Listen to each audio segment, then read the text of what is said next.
Thank you to our sponsors for today's video, StarCharge, InfyPower, Eaton, and Amber. StarCharge is the largest EV charging manufacturer in the world and is also a provider of residential and commercial battery storage and microgrid solutions. And InfyPower is the largest EV charger module provider with over 3 million power modules running reliably worldwide. Their latest G2 collection features ultra-high power density and efficiency for EV charging and energy storage integration. InfyPower, innovation for your power. This video is also brought to you by Eaton. Eaton is a one-stop shop for implementing reliable and innovative EV charging infrastructure at your site. Across all applications, Eaton's EV charging infrastructure hardware and software gives you the scalability, flexibility, and intelligence you need to charge today and scale tomorrow. Learn more at eaton.com/EVCI. And Amber, providing modern protection plans for your Tesla's battery and more without the hassle of long-term contracts or upfront payments. Check out the link in the description to explore their plan options and use code SPEC5 for a 5% discount on all plans. Hello and welcome to another Out of Spec Reviews video. Behind me are 3 of my electric cars that I have purchased for each under $5,000. And a big effort of this channel, although sometimes it doesn't seem that way when we review Rolls-Royce Spectre and Porsche Taycan and Lucid Air, is to show what you can get in electric no matter the cost. And that includes all the way down here in the sub $5,000 category. In this video, I'm going to help you decide which vehicle to purchase if you have a $5,000 maximum spend cap for an electric car, and I'll even offer some alternatives and buying advice and some of the things that I've gone through with these 3 electric vehicles behind me. These cars all have a little bit of a different story to them. I'm going to walk you through each of these 3 and what I've learned along the way from purchasing and running cheap electric cars. These 3 cars are each representing a really cool piece of EV history. And as a car enthusiast, regardless of price point, I actually do truly love each 3 of these and what they represent and what they stand for. And I've gone about getting them in a little bit of a different way each time, but I think what's most important is to help you, the viewer, navigate whether it's your first car, whether you just literally want to spend no more than $5,000 on a second vehicle, maybe just to have as a city commuter, or truly if this is the maximum budget that you have to spend on your only vehicle. I hope to offer some suggestions and some insight into, I would say, somewhat of a sketchy third-party used electric car purchasing situation. These cars are still relatively unknown with high voltage systems that people are afraid to work on, and I hope I'm able to help you navigate through, or at least get you started on the navigation process on maybe purchasing a higher mileage used electric car. I'm going to let you know about some of the problems, some of the, I would say, slimy sales tactics, and what to expect from running these cars and others that you can get. And I'll also offer an alternative if you're looking for a cheap car to run on the daily drive. So I think let's start here with the Nissan Leaf. When you filter for used electric cars online and you go, low to high, these things have pretty much hit the floor in that mid to high $3,000 range and going up from there. I think I paid $3,700, $3,750 for this particular one, but this one was a little bit beat up. It had some dents and dings and an accident history, but truly it actually runs completely fine. This one is basically the first 2 model years of the Leaf had a onboard charger that was known and prone to failure, but that's really the only problem with it. And we already have a whole video on this channel on how to replace it, and that is really the only scary item on these cars. The Nissan Leaf are cockroaches. They just run forever. They may not have all the range in the world, but certainly they are just reliable, solid transportation. And they don't really drive that badly, actually. They're quite spacious, they're quite comfortable, and for, $3 to $4 grand, you can find one. I'll help you with some tips and tricks. If you're just looking for a reasonable electric car on the daily drive, well, this really makes a lot of sense when you start thinking, again, under $5,000, don't want to deal with many problems, you can go for something like this. Or you could go for something that is maybe a little bit more money, but is broken. So B-class electric drives, these are incredibly rare vehicles, but I'm lucky enough to own this one. It's really a car, a part of a series of cars that saved Tesla. So what's interesting is this uses a Tesla Model S drivetrain and battery pack, at least the modules, and it's basically a Tesla-powered Mercedes. Now, these trade over $10,000 in the used market typically. However, I found this one, and you know, some of these deals take some time to search. They fall into my lap. You know, viewers send them to me. I found this one for $3,000 in the Los Angeles, California area. So of course, you're able to buy a broken electric car for under $5,000, but really don't recommend going this route for many people who want to dip their toes into electric. This requires either knowing a mechanic shop, having a friend like QC Charge and Conduit EV who kindly repaired my B-Class for me, and but they did a $5,000 fix and preventative maintenance on this B-Class. So I have it here more or less for show. We'll talk about this area more or less on what you can do to fix like a really nice, more expensive car. We'll get into that, of course, but this isn't for the faint of heart. And then this, going with an e-Golf or something like I found on this car, really gets quite interesting. I think we paid $3,500 for my Volkswagen e-Golf, and it realistically needed about $1,000 or $1,500 worth of mechanical work to it. The suspension was completely blown out when we got it, but really that was the only problem. It AC charged fine, it DC charged fine. It had 126,000 miles on a battery pack that's only just over 20 kilowatt hours. So the cycle count is absolutely through the roof. And it's the equivalent of like an ID4 having 500,000 miles on it. And what has been really interesting is actually the longevity of the battery pack has been great. I mean, this is a car that has a ton of cycle on it. And it's a very high cobalt battery, yes, but also just retained about, I don't know, we measured about 70% capacity. And what's interesting about my e-Golf is it's air cooled. So I know I've thrown a lot out to you at the moment, and there's other cars that are available under $5,000 if you wanted to just go online and search from cheap to expensive. So let's run through what cars are available and some of their pros and cons. So the first thing is first, Nissan Leaf. What are the pros and cons of the Leaf? Reliable. They're very simple vehicles.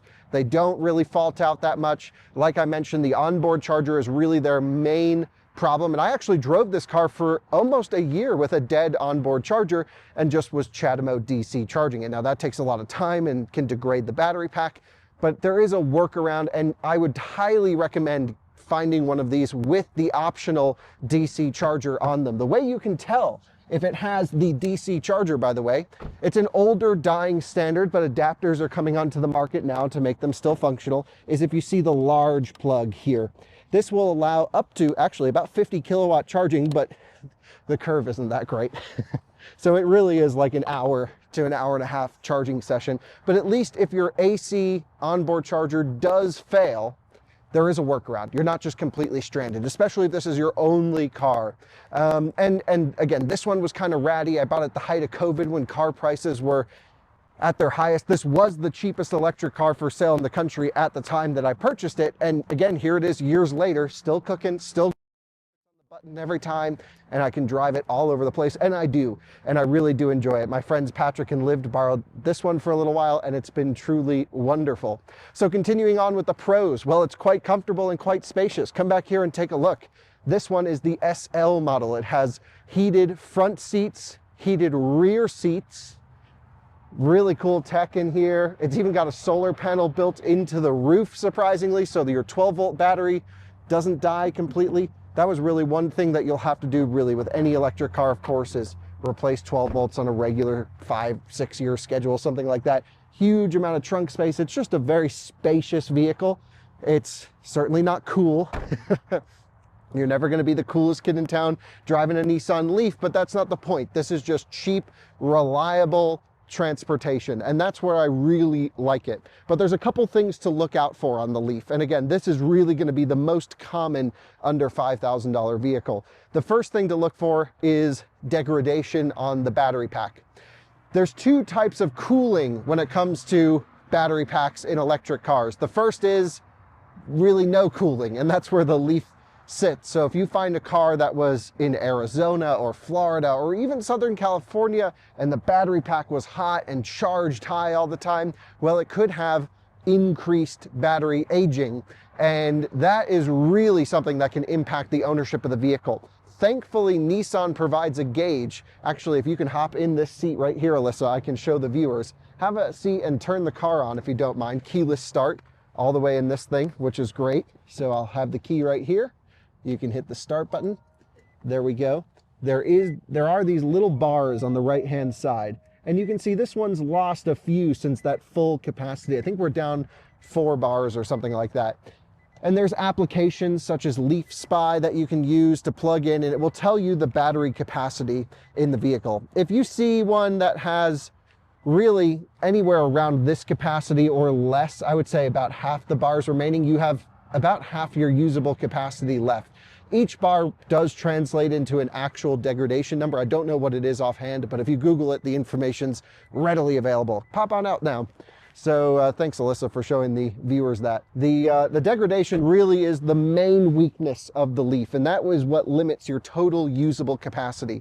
And again, I do like that they left a gauge in there, but it is something to note that if you spend a few $1,000s on this car and you intend to drive it and use it, just like all electric cars, but especially with the Leaf, the usable capacity will continue to drop until you're down to, I've seen Leafs that don't go more than 20 miles anymore. This one with about 80,000 miles on it still does over 50 miles on the highway, does 51 miles on the highway, and easily 70 in the city. It's very efficient, these cars, but that is just something to keep in mind. Look for one with low degradation.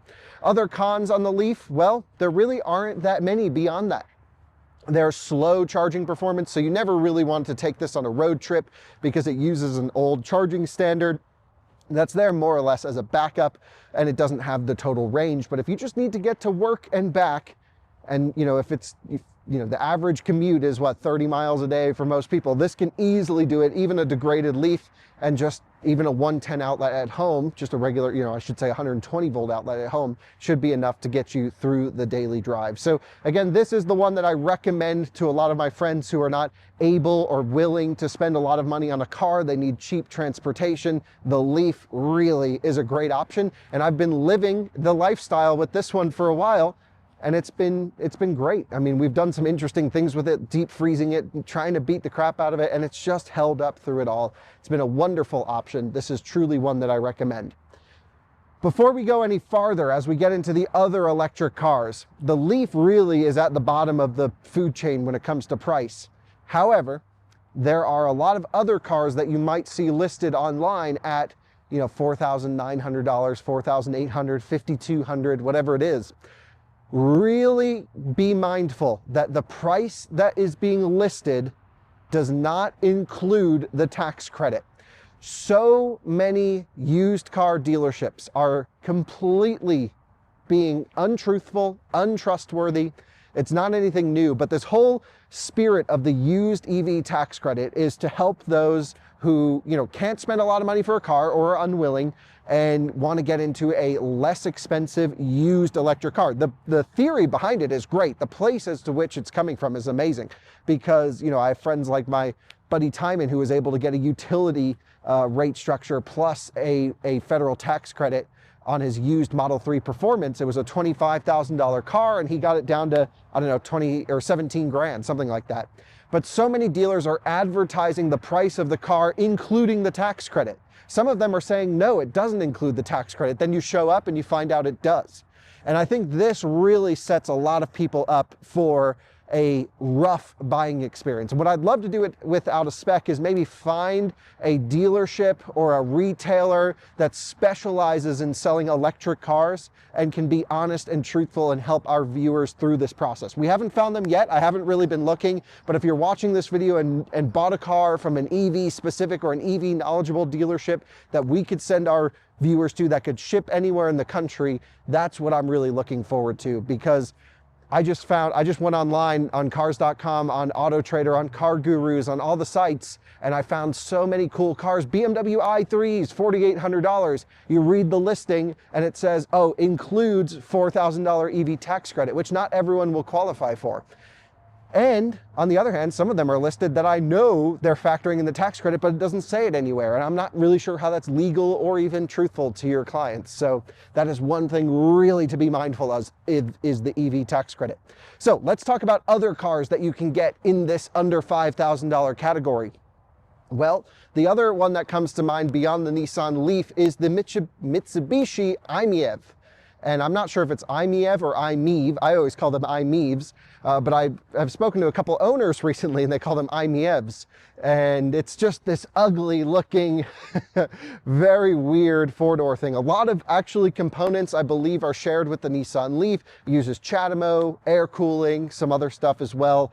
And those are just pretty reliable cars. I actually I see them quite regularly because our city here of Fort Collins, Colorado uses them in our fleet. And it's quite an interesting car just to see driving them around. They still have a couple in their fleet. And then there's a couple private owners here as well.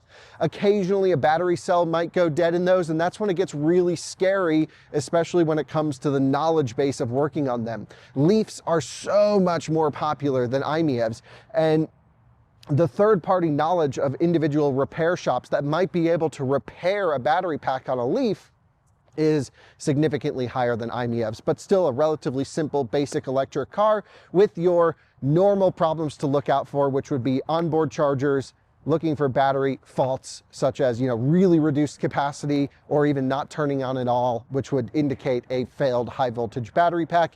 These are things to be mindful of and truly are the unavoidable down here in this price category. When you're down here, you're again scraping the bottom of the barrel and you really need to find that diamond in the rough to hold on to. Other cars that you'll see listed down in this category are the Ford Focus Electric, which again, sold in much limited quantities. Really cool car, quite sporty car in terms of performance. They're really nice. I've never actually driven one, I've ridden in one, and but they're gonna be quite rare. And again, when there is a fault with that car, there's not gonna be that huge knowledge base out there to help fix it. For example, my buddy Alex, who owns Wattworks in what the heck city is it, Alyssa? What's on the west? Portland, Oregon. And if you have an electric car, Wattworks is where to go to get them serviced. So if you have a Leaf and it dies, if you have a Model S and it dies, whatever, Alex can work on it at Wattworks. He's great. And I was just visiting his shop on the way to start the I-90 Surge. And he has a Ford Focus Electric, but he said his battery modules were swelling. And he's like, I don't know if I should full charge this thing. I'm like, okay, some of these used electric cars really have some serious problems. And they are just hard to recommend. For example, you might find the occasional smart car for sale online. Well, those are known for failing onboard chargers and failing DC to DC converters. And I really, unless it's a weekend car, a fun throwaway car, couldn't recommend one of those either. And then the one that kind of sounds intriguing to me, other than the Leaf and the i-MiEV that I would recommend, would be the Chevy Spark Electric. 400 pound-feet of torque with CCS fast charging, so it uses a more common charging standard. And they do interface weird with some chargers. So again, I wouldn't recommend taking them on a road trip. They use some older communication logic, a bit like my old e-Golf actually. But the Spark Electrics are kind of cool and really fun if you can find one. They're rare, but they seem pretty reliable. Of course, every car has a list of issues, and always research that particular car before you're thinking about buying them. So that's really what you're gonna find natively for a well-functioning car under $5,000. They're primarily gonna be Leafs, they're primarily going to be i-MiEVs, and that's kind of it. If you get into really anything else, you're kind of pushing that $5,000 base, or you're getting into broken cars that need repairs, and I'll talk about these in a moment. So I guess let's just do that now. If you are mechanically inclined, want a weekend project, and really want to learn about electric cars, they require having some really sophisticated diagnostic equipment to go along with them.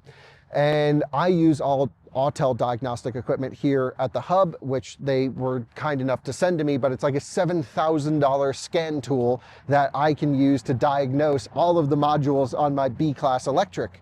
Most people are not going to have access to that. You might be able to rent one occasionally, but even like cars like the B-Class electric require a Mercedes Star computer and all of this crazy stuff. So it really comes down to most people are not going to be able to fix the electrical components on something like this if it breaks. You have to go to a specialized shop, and the specialized B-Class repair shop in America is Conduit EV QC Charge in Vista, California. And so I sent this one to them, and man, did they have a service bill for me. And they were kind enough to take care of all of it because they kept it for a year, and we did a video, and we're going to do more videos with them. And I really appreciate them working with us on that. So they were like, you know, came under new ownership, was a viewer. They said, we took care of your car, no cost, but it was a $5,000 repair bill.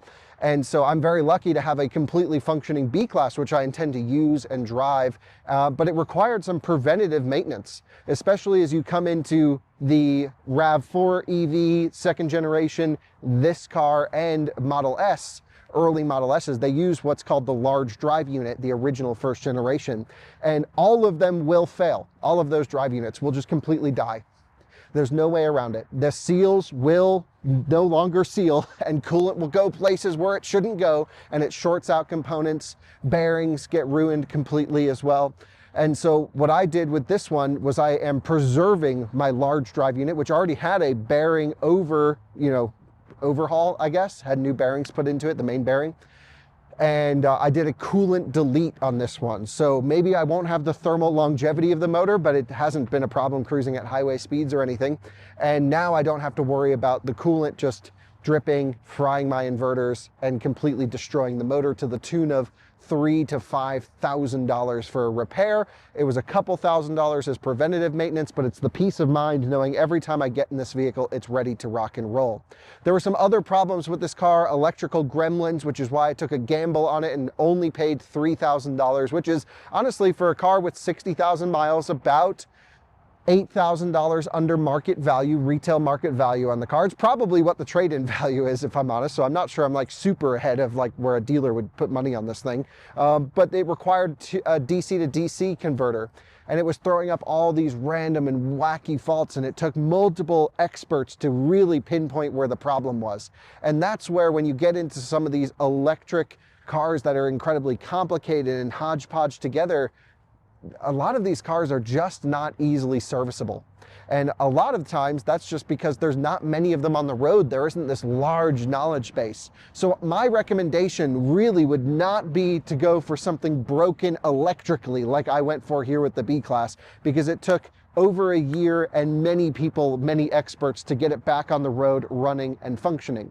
What I would actually do in that case is maybe go for something that has depreciated more, but is more readily available in terms of knowledge base. And that would be stepping up to the plate, if you can, to go for like a used Model S. Find a really high mileage used Model S. Those cars don't scare me. They're known quantities. Anything that could go wrong with a Model S, someone's experienced it, and there's much information online about how to solve that car, how to fix it, and how to repair it. And many shops available across America now that are getting into EV repair. That would be my recommendation. And then maybe this one is a little bit more easy to absorb for a lot of people, finding a kind of beat car. Now, someone took a pickaxe to the hood. I don't know why or how or what the heck happened there. That was a few months ago, maybe a year ago now someone did that. At first I drove by and thought someone shot it, but I'm fairly certain it was a pickaxe. So that was not how I purchased it. But this is a car that e-Golfs are incredibly reliable electric cars. I mean, this is a testament to their engineering. They're simple. They have really strong onboard chargers. They have CCS DC fast charging, although this one's a 2016, an early car that doesn't actually communicate with certain chargers, but it works on most.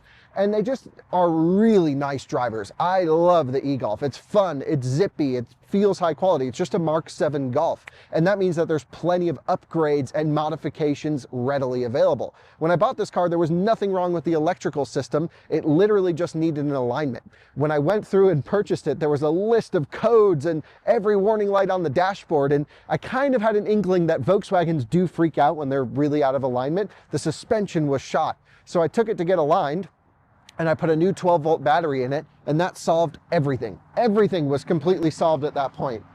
And then I just went through and did the cheapest possible upgrades to it. I borrowed these set of rotiform wheels. Well, I guess Colton gave them to me at no cost, which was wonderful. I put new headlights on it because someone had smashed it out, and I found these LED lights that match with the blue light strip, and they look really cool, kind of Golf R style. I absolutely love them. Bright LED running lights as well. Those were like $300. I went through and exchanged the entire suspension, every bushing, every bearing. The whole thing drives factory fresh now. That was about $1,500 of parts. So here I have a car that, yeah, doesn't have as much range, about 30% less capacity from when new, but is really strong and fun and enjoyable to drive. My main issue with the e-Golf, it was just a previous smoker's car and reeks of cigarette smoke. We've ozoned it, we've shampooed the interior, we've had like 5 different detailers come. They can't get the smoke out of it.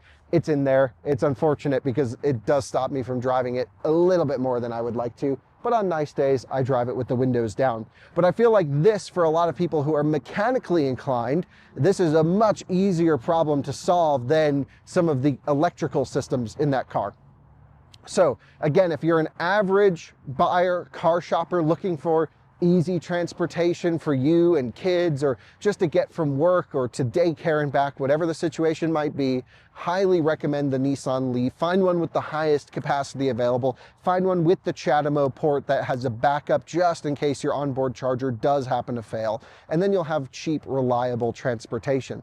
If you're an electrical guru who wants to make YouTube videos about fixing a car, you could go for something like the B-Class or even a really cheap broken i3 or something in that category that might be able to be revived electrically. But I would really caution only true experts with equipment go for something like that under $5,000. And then if you really want to have a reliable electric car, you can find something solid like an e-Golf or maybe a Chevy Spark or one of these, more sorted electric cars that has, just more basic mechanical components to it, because that's the same electric or not. There's no difference between brake pads on an EV or, on a combustion car.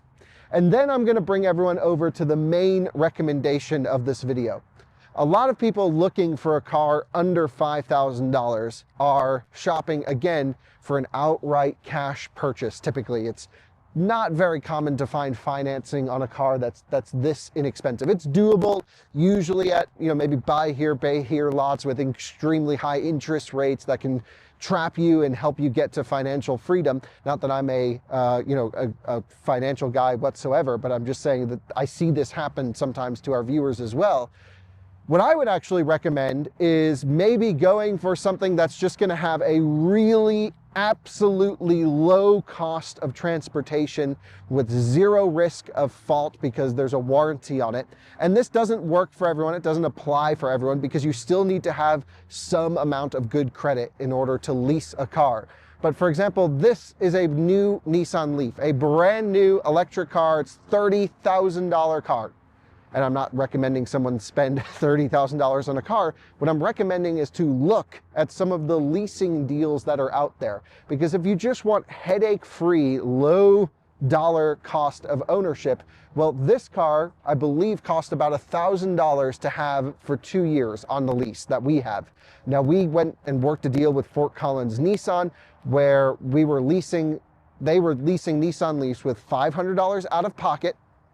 You could actually do less if you wanted to, and it was $19 a month. That included all tax, full warranty on the car, so much so that this is our second one. Our first one actually broke. Nissan Leafs are fairly reliable for this 40 kilowatt hour battery pack. The early ones that we're talking about are fairly rock solid, and they replaced our car free of charge.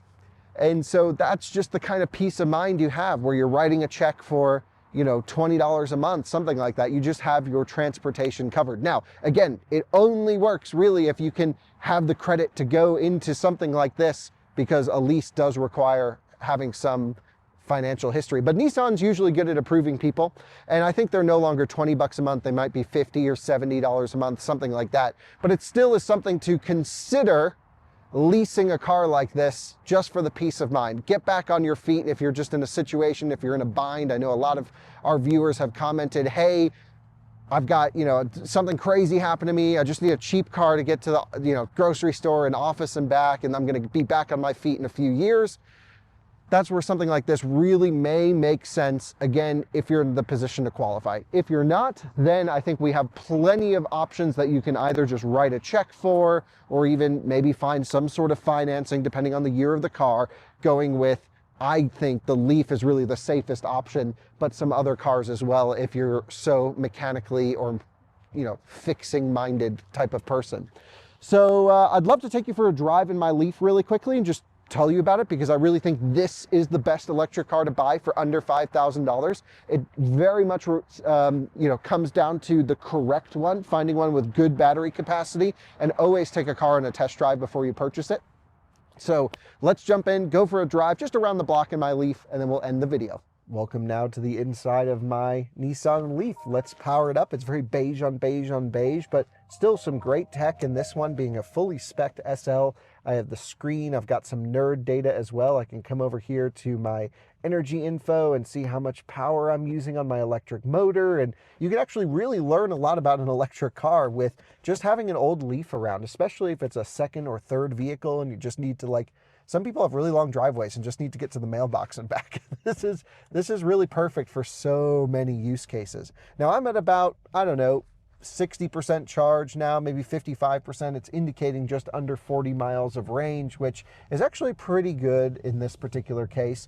But, you know, just going for a drive in the Leaf, this is a very simple vehicle to operate. No one pedal driving in this generation, and it is fairly mechanically unchanged from our brand new Nissan Leaf that we got for Danny just over there. It actually uses the same exact motor, they just did an inverter change. So the reliability that went into this car is incredibly high. Also the safety factor, just in terms of fire safety and other things. I think I read a statistic recently, and please correct me if I'm wrong, that no Nissan Leaf has ever spontaneously combusted. Like, there's never been a fire that was the fault of the Leaf without some other, maybe a battery pack puncture or something. And electric car fires are very, very rare. But as they age, I actually believe the risk does go up a little bit, and the Leaf is incredibly solid from that perspective. Some people are worried about that type of thing. But you can see we're out on the open road right now. The car just drives nice. It's just a comfortable, normal cruising vehicle. It's surprisingly quick and zippy too. I can put my foot down and there's, whoa, quite a bit of power. Holy smokes, this thing absolutely moves. It's no Model S Plaid, but it's enough to get me around, and I really do prefer to drive these types of vehicles out on the road. There was one other car that came to mind that I actually own that cost me under $5,000. It was gifted to me from a dealership because there really is almost no value to them, but it's not a car I would recommend to our viewers, and that is my Coda Electric that I have. My Coda Electric is sort of a one model year automaker startup that turned into a failure, and it's now, you know, just sort of preserved. But that's not something I'd really recommend someone to get. There are a few experts out there, and my buddy Declan really is a Coda expert. Also, my friend Robert from the Aging Wheels YouTube channel, you may see him with his out there. So if you are thinking about something quirky and interesting and weird, yeah, there are some very oddball electric cars out there. But again, I think this video is more geared to the general consumer. You know, maybe it's a friend of you who's watching who just, you know, maybe doesn't have a ton of money to spend and just needs to get around town. Maybe it's a teenager as their first car. It could really be any situation where someone's not wanting to spend a lot of money on a car and also doesn't need to do big distances and has the ability to just plug it in a wall outlet at home. Then I really highly recommend the Nissan Leaf for that use case. And find one with a good state of health on the battery pack. It can be mileage independent, really. And so sometimes you'll find high mileage ones that were really taken care of, that were owned in a temperate climate, that don't have much degradation. And sometimes you'll find a few that just have a few thousand miles on them and are completely cooked on the battery. A lot of it does come down to temperature. And I think that makes this video just a little bit tough in general, is just finding these solid, reliable electric cars for under $5,000. When we do the next version of this series, I plan to do what's between 5 and 10 or under $10,000. And that's where you get into some really interesting and fun electric cars, in my opinion. You're sort of knocking on the door of not quite Model 3s or really Model S's that are easy and reliable, but you're getting into easy i3 money. You're getting into some really cool electric cars that can actually work as a long distance trip. There's one last variable I'll throw in there just in this under $5,000 or around $5,000 category, and that is the Chevy Volt. The Chevy Volt is an incredible car. I have a video on my personal channel actually driving my dad's. He had a Volt and an ELR at the same time. And you can do most of your driving electric with the safety net of a combustion engine, which when we're talking about electric cars in this price category, nothing has that much range. And if it is going to be your only car, and yes, I know this video is geared towards battery electric vehicles, but the Volt is something you really shouldn't sleep on. Definitely go find one, find like a good, reliable one, test drive it, make sure air conditioning works, make sure the engine turns on and off and it lets you drive it in electric mode appropriately. But thankfully there's a huge knowledge base on the Volt out there. Anything that could go wrong has, and people know how to fix them. Battery pack swaps can really be the main scary component. So definitely research on how to make sure that you're buying one with a healthy battery pack in them. There's some readily available tools you can plug into the diagnostics port just to gain a quick pre-purchase inspection from yourself or maybe an enthusiast friend who knows what to look for. And I would highly recommend the Volt for someone if you need to do longer distances. So there you go. That's those are the electric cars I recommend buying, the best electric cars for under $5,000. And it really just comes down to Leaf is the one that I feel the most comfortable recommending. Let the commenters who are experts in this field, who maybe are in the car industry, let us know what you're finding, what you're seeing, what you're recommending, and maybe we can help make this video a great resource, a great guide for someone looking for a cheap electric car. So thanks so much for watching. We'll see you on another one again soon. Bye-bye.